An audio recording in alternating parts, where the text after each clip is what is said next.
Aksi sopir truk ugal-ugalan di Cipondoh, Tangerang, seruduk 16 mobil, 1 siswi tewas.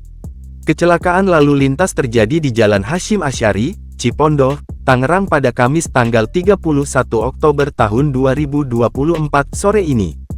Kecelakaan melibatkan sebuah truk dan 16 mobil lainnya, termasuk sejumlah sepeda motor. Dalam video yang beredar, truk yang diduga sebagai biang kerok terjadinya kecelakaan diamuk massa. Sebuah taksi Bluebird dengan plat B1767 HUC tampak ringsek pada bodi depan bagian kanan. Motor berwarna merah juga tampak ringsek imbas ulah truk. Dilansir Tribun Depok, truk berukuran besar dengan nomor polisi B9727 OEU melaju kencang dan ugal-ugalan di ruas jalan di Kota Tangerang, Kamis tanggal 31 Oktober tahun 2024 sore hari. Akibatnya puluhan kendaraan rusak ditabrak truk tersebut.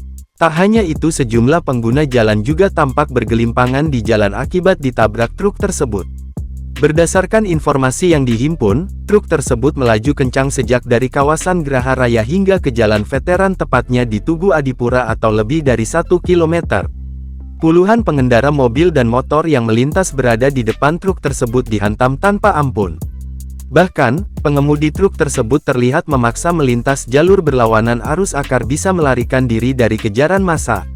Pelarian supir truk berukuran besar tersebut akhirnya terhenti di Jalan Veteran usai dikepung massa dengan dilempari kaca pada bagian depan mobil. Setelah didesak dan dipaksa oleh warga, supir truk tersebut akhirnya keluar dari dalam kendaraan namun masih mencoba melarikan diri. Akan tetapi warga yang kesal dan marah berhasil menangkapnya. Hingga saat ini belum diketahui berapa banyak jumlah korban jiwa yang meninggal dunia ataupun luka-luka, serta kerugian materi akibat aksi koboi supir truk BSAE tersebut. Tim TribunTangerang.com telah mencoba mengkonfirmasi kepada pihak kepolisian. Namun hingga berita ini diturunkan, Kapolres Metro Tangerang Kota Kombes Pol Zain Dwi Nugroho belum menerangkan perihal permasalahan tersebut.